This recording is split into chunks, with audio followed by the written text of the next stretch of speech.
Hello, beautiful people. I hope you are fine wherever you are, and I welcome you all to this week's lecture on microeconomics. This should be your favorite part of this ACCA Accounting in Business module, okay? Start series where we will be exploring everything that has to do with this ACCA module. All right, so please feel comfortable, and I know you are going to reconnect as easily as possible from the previous week's task where we looked at macroeconomics. Okay, that's what we covered in the previous week, economics. All right, today we are now going into the microeconomics area. Okay, I'm sure you learned that in the macroeconomics we covered issues to do with the larger national economy. Okay, the larger national economy. All right, where we looked at issues like fiscal policy, monetary policy. Okay, so we were looking at the larger cake, but now we want to segment this larger cake into more specific areas, looking at the companies, organizations, business organizations, the business organizations, the suppliers, and customers.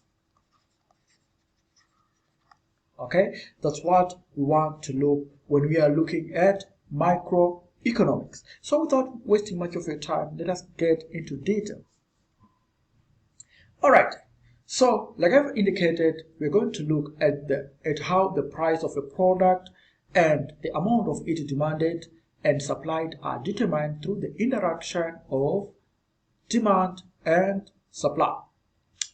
We have to also pay attention to the factors other than price that affect demand and supply, and the difference between movements along a curve as opposed to shift in the curve. These are fruitful sources of exam questions. So let us actually pay critical attention to this lecture, okay? To whatever we are going to discuss, please let us pay great care.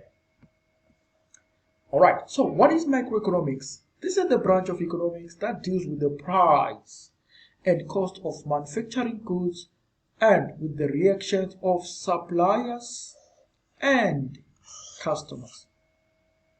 So we are looking at the price and the cost of manufacturing goods and services and the reactions of suppliers and customers. Now, the macroeconomic environment system. There are four main elements to the system: the inputs, the transformational process, which occurs within the organization, the output, and the final consumption of these output. So when we are looking at microeconomics, we are looking at inputs, okay, and the processing of inputs, okay, because remember, final consumers can't just, let's say final consumers of sugar, all right, they can't just go straight into the sugarcane field and buy the sugar cane in order for them to have sugar at home for tea. They can't do that. They have to wait for those inputs to be processed by somebody, where there is what we call a sugar mill. Okay, the sugar mill will crush the sugar cane and turn it into sugar. All right, so the sugar then becomes the output, and then this output then goes to the end user. who happens to be the final consumer. So that's final consumption stage. The input can be remembered using a common abbreviation. So the inputs are represented by the 5 M's, and this one is actually a very critical exam area there, okay, where these 5 M's are materials, okay, the material that is the raw materials which could be which need to be turned into, or which need to be processed into finished goods, all right, or the materials which might help the business, which have to be sold by the business in order for it to get money. Okay, so we need the materials, the goods or services which could be sold. And then there is need for money. Okay, this could be some form of capital or finance. And then there is need for human capital. Human capital, good human capital is required, the human resource. All right, then machines. These could be any implement or equipment which can be used in order to ensure that the materials which are available, the human resources and everything could be used to process the inputs into the final product. Then there is need for good management to be in place. Once these are available, then a viable microeconomic environment would be said to be in place. Now, let's discuss about the important terminology. Let's start with the market. This is where potential buyers and potential sellers come together for the purpose of exchange. In economics, sellers are referred to as firms. Okay, the word firm, ladies and gentlemen, we need to be comfortable with it because it's going to be a very common and resident term throughout this course. Buyers of consumer goods and services are known as household. So suppliers are called firms. Okay, those who sell. So firms sell goods, and then consumers are called households. Then we have got utility. This is the pleasure or benefit or satisfaction derived from the consumption of a good. Marginal utility is the extra utility derived from the consumption of one additional unit. So when you talk of marginal utility, this is that extra benefit you get from consuming an additional unit. However, marginal utility is not permanent. Okay, marginal utility is not permanent. There is a point when marginal utility will start to decrease. Usually in economics, they believe that marginal utility tends to diminish as consumption of a good increases. So when you go on consuming, let's say you have you feel like you want a chocolate. Okay, when you buy one chocolate, you get what you wanted. But when you buy another extra chocolate, then the utility starts to diminish because you start to lose interest. Okay, and this is actually the reason behind the demand curve being a downward slope. Okay, you understand as we touch on those areas. Now we've got what are called substitutes. Substitutes are goods that are alternatives. For example, tea and coffee. All right, so tea is actually a substitute of coffee. Sometimes coffee is a substitute of tea.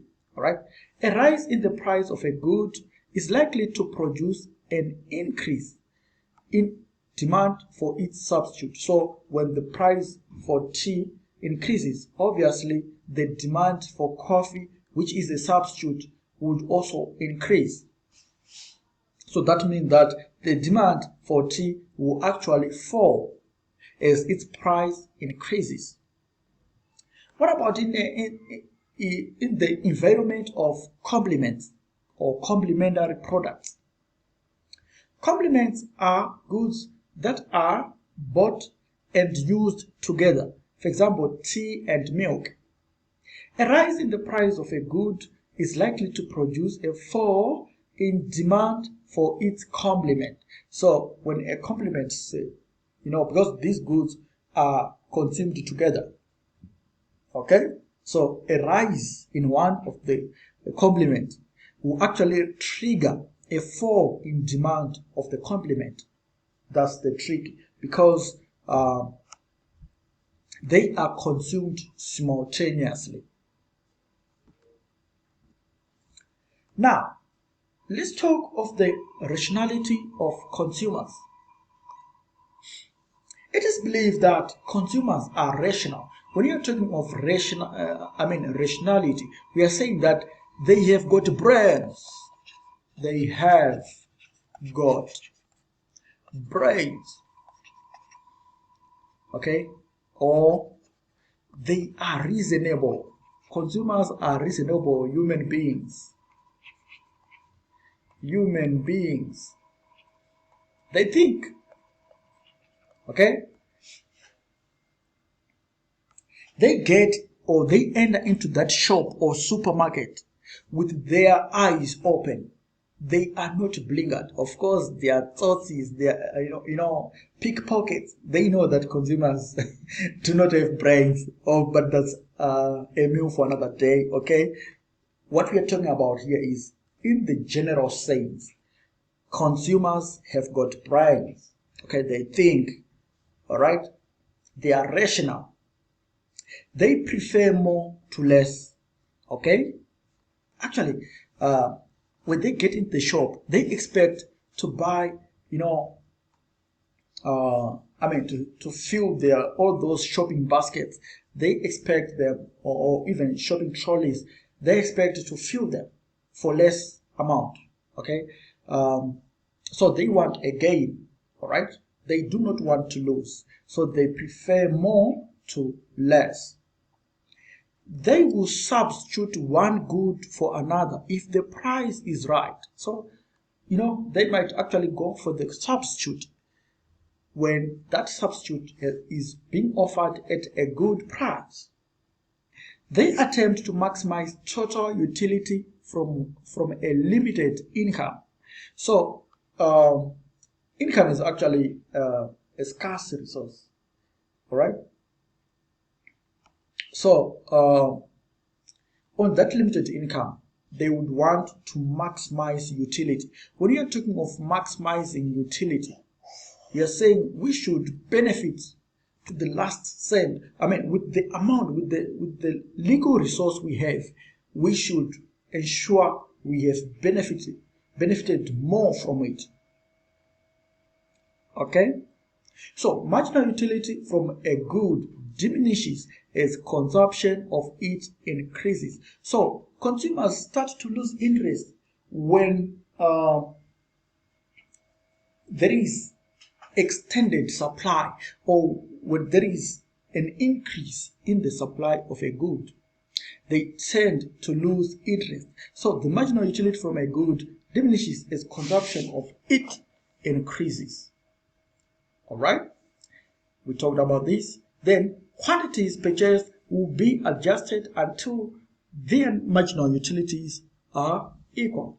If this is not so, it means that the consumer would actually prefer to consume more of one good and less of another. Okay, now on this last point, I think we need to be a bit more realistic so that we understand it. It's a very complex point, this one. Quantities purchased will be adjusted until their marginal utilities are equal. If this is not so, it means that the consumer would actually prefer to consume more of one good and less of another. So we need actually to understand what is going on. What do we mean they will adjust? What on earth are we talking about? All right, so let us say we have got two items which we want. Okay, there are some chocolates, let's say chocolate bars, and then fruits. Okay, fruits in pounds, or let us just say this one. Okay, these are the products we have. We are confronted of in a decision to buy. So let's say in terms of quantities. Okay, in terms of quantities, there are 1, 2, 3, 4. Okay, and the marginal utility you get from buying chocolate bars, let's say, is 120. Okay, let us just say it's 120. Okay,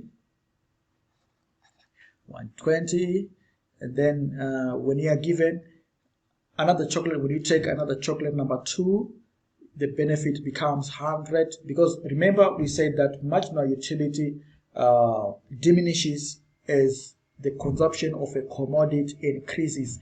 From 1 now you are going to 2, chocolate number 2, your utility starts to go down, or the benefit, the marginal benefit starts to go down, right? And then it may go to 80, and then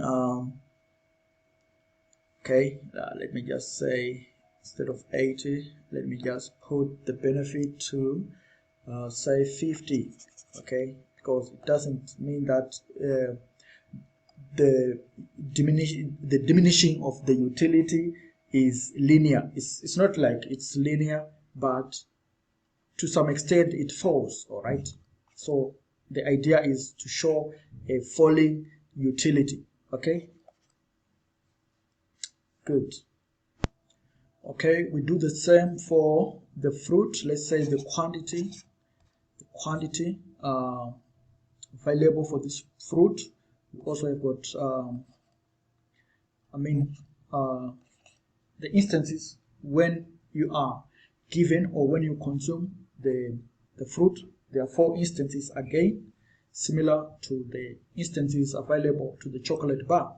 All right, and the marginal utility you obtain is, say, 100, 80, 60, and let's say 40. Okay, so that's the benefit you're going to get. But it doesn't mean that when I'm saying the benefit, let's say for the chocolate bars, you are going to get 120. It doesn't mean that the benefit is monetary. It doesn't mean that you're going to get $120 benefit. But I'm just putting these numbers for you to understand, to make your comparisons, or in quantitative terms. Okay, the benefit could be in money, could be in points. Okay, let's say you're going to get points, energy points when eating something, or in terms of some dietary points, dietary benefits. It could be economic, monetary, etc. But we are not referring to these figures as money. So don't misconstrue and say when you eat 1 chocolate you get 120 pounds or $120 as a benefit. No, that's not what we are referring to. We are simply saying for the benefit of comparison, so that you see the marginal utility, so that you appreciate it, in terms of what we are referring to. Okay, now let's say these chocolates and these fruits are bought at these prices. Okay, let's say 1 chocolate bar is going for $2, and 1 fruit pound, okay, or fruit grain or kg, whatever measurement unit you want to give them. All right, let's say 1 fruit is going for $1. All right, so we want to determine the marginal utility per dollar spent. Okay, the marginal utility per dollar spent. Okay, that's what we want, because it's very, very important. So the marginal utility in this case for the chocolate bar per dollar, okay, is going to be let's say for the first chocolate, the marginal utility would be 120 divided by 2, because one chocolate bar is going for $2.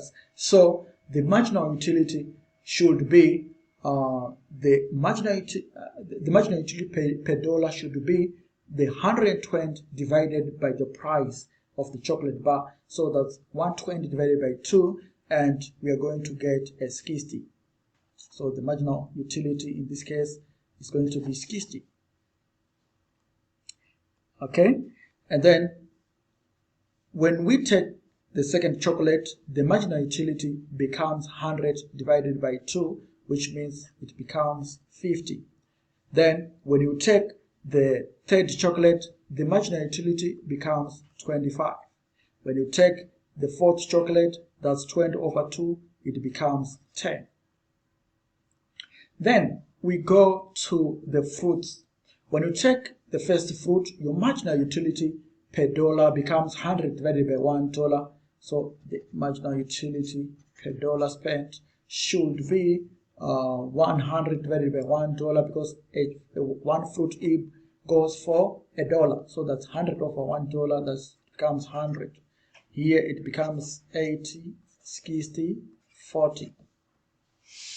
Okay, now that this is the information on the marginal utility, let's say you have got $5 to spend. You only have got $5 in your pocket, and you have entered into a supermarket. All right, which between these two products are you going to spend your first dollar on? Obviously, because consumers prefer more to less, they are going to go for a product which gives them more marginal utility.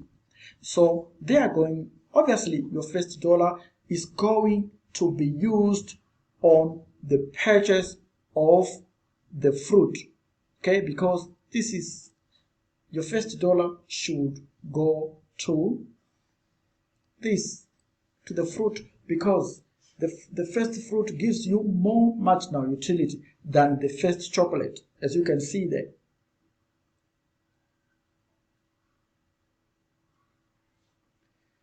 Okay, so let me just highlight this as my first dollar is first dollar. Okay, your first dollar. All right, what about the second dollar? Where are you going to use your second dollar? Obviously, let me just indicate it as 1, and this one should be 2. Dollar number 2 is obviously going to go to the second fruit, because it is also going to give us more marginal utility as compared to the chocolate. All right, but what about the third dollar? Where am I going to use that third dollar on? Because I'm now confronted now, okay, the marginal utility from fruits is now 60, as you can see here. But there is also a marginal utility which I can get the same amount, where I can get the same benefit or the same marginal utility per dollar if I go to the first chocolate. There is also a 60 benefit. Are we together, ladies and gentlemen? All right. So I'm faced with a choice to make. Okay, it's either I can go for chocolate bars and get 60 points per dollar, or I can just continue going for the fruits and get 60 points per dollar. All right, so this is actually why we have this statement that there is going to be some adjustment on marginal utilities. Okay, so quantities purchased will be adjusted until their marginal utilities are equal. This is where the marginal utilities, you can see now that they are now equal, and this is where the adjustment takes place.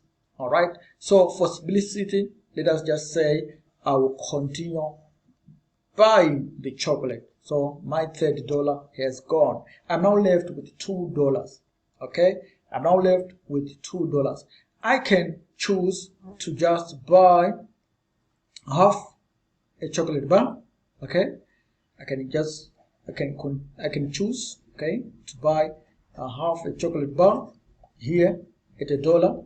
All right, if it is possible to get a half chocolate bar at $1 and get some 30 points, but that would be a little bit, it would be lower, okay, in terms of the benefit I can get on $1 here. All right, so obviously for the second dollar, I need to consider, okay, I need to consider if it is possible, which might usually not be the case, and the sellers of chocolates can't allow you to get a half chocolate bar. All right, so I would have to actually reconsider my decision. All right, so I can as well go for another chocolate, but depending on my choice now, because depending on whether it is too palatable to continue buying fruits and fruits. Sometimes I might feel that it's no longer palatable, and maybe my kids would want chocolate no matter what. All right, so I need to reconsider the decision. So in this case, I would use my $2, my last $2. I would consider using my last $2 on the purchase of chocolate bar and get 60 points benefit per the dollar I have used. Okay, so I would commit my dollar number 4 and 5 to purchase the chocolate bar. All right, but the point I wanted to drive home was how the adjustment of marginal utility can take place. I wish you have understood that point very well. Okay, let us proceed with our discussion. The concept of demand, because in the initial part of this video, we indicated that in microeconomics, we are actually inclined toward the rules of supply and demand and how they affect the price mechanism. So we're now starting with the concept of demand. Demand for a good or service is the quantity of that good or service that potential purchasers would be willing and able to buy. Okay, so there is some willingness and ability to buy or attempt to buy at any possible price. So that's demand. Now, what about the demand curve? All right, because in most examinations, students would be required to draw a demand curve. But for those who are doing the ACCA qualification, it's very rare for you to be demanded or to be asked to draw a demand curve. All right, so there is no such requirement. Okay, there's no such requirement. The relationship between demand and the price can be shown graphically as a demand curve. All right, the demand curve of a single consumer or household is derived by estimating how much of the good the consumer or household would demand at various hypothetical market prices. All right, let us have a look at this example. Below is the demand schedule for high quality organic bread. It is important to note that as the price decreases, the quantity demanded increases. Okay, as the price decreases, as you can see, as the price decreases, the quantity demanded increases. So you can also see that these values here, they're showing the quantity demanded. They are increasing, although going downwards. Okay, they are increasing, but the price is decreasing. So the price decreases, the quantity would be increasing. Okay, as the price decreases, the quantity demanded increases. All right, so this is why in theory you have a downward slope demand curve. All right, let us just try to draw a demand curve for this situation. So the y-axis, remember our y-axis at secondary school is now, or let us call it a vertical axis.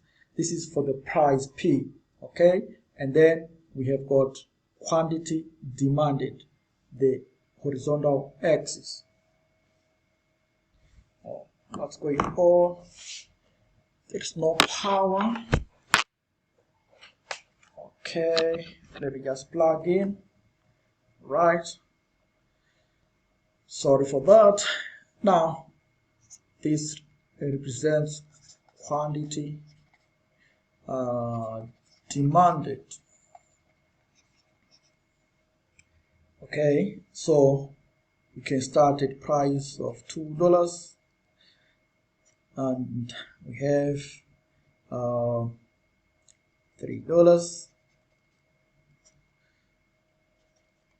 $4, $5, $6, $7, $8, $9, then $10. And then we may have here on the horizontal axis, we have got the quantities demanded. Let's say start with the 1,000, 2,000, 3,000, 4,000, 5,000, and so on. Okay, now you can then plot, all right, you can then plot, like for example, at price $10, the quantity demanded is 1,000. So at price $10, the quantity demanded is 1,000. So you go, this is our $10 here, that's our $10. Okay, but the quantities demanded now would be here 1,000. Okay, that's the quantities demanded. And then at price, let's say $9, the quantities demanded, that's 1.2. So if the price is $9, the quantities demanded, you go to 1,200, could be somewhere here. All right, because 1,200 is somewhere here. Okay, so if we put your dots, they should come to this point.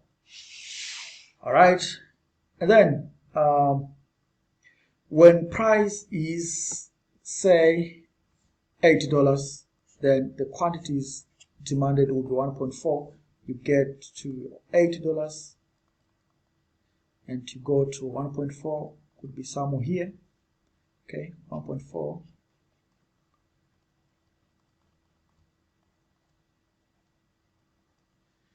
All right. When price is $7, there is 1.7. Demand becomes 1.7. Okay, somewhere here.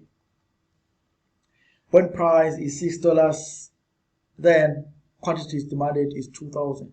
So this is where, because our 2,000 is this one, and our $6. Okay. When price goes down further to $5. Okay, $5, it goes to 2.4. The demand increases to 2.4. When price goes to $4, then quantities demanded becomes 3,000. So that's here. That's where we have got our 4. All right. When price goes to $3, the quantities demanded becomes 3.7. So $3, 3.7, somewhere here.